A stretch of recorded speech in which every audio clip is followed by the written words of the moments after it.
কর্মচারীরা আজকে অসহায় অবস্থায় রয়েছে, আজকে চলতে পারছে না, দিন যাচ্ছে না, 10 দিন 15 দিন না যেতেই তাদের টাকা শেষ হয়ে যাচ্ছে, তারা আজকে খেতে পারছে না, ছেলে মেয়েদের লেখাপড়া খরচ দিতে পারতেছে না, আজকে তারা খুব অসহায় অবস্থায় রয়েছে।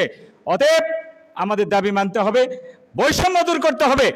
8,250 টাকা আর 86,000 টাকা, 86,000 টাকা, এটা কি মগের মূল্য পেয়েছে? এই কথা আমরা জানিয়ে এসেছি যে এই বৈষম্য দূর করতে হবে। আজকে একটা কর্মচারীর জন্য একদিনের খাবার 16 টাকা সামথিং টাকা বরাদ্দ রয়েছে, এটা কি আসলে সম্ভব?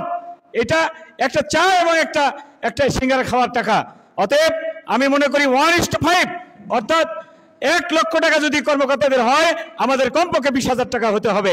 সেভাবে আমরা জানিয়ে এসেছি, আমরা বলে এসেছি, যদি 15 তারিখের মধ্যে যদি কোনো সিদ্ধান্ত গ্রহণ করা না হয়, কোনো সিদ্ধান্ত দেয়া না হয়, তাহলে 16 তারিখ থেকে আমাদের যে কর্মসূচি, সেই কর্মসূচি চলবে। আগামী 1 মার্চ থেকে কর্মবিরতি চলবে, সারা দেশব্যাপী কর্মবিরতি চলবে।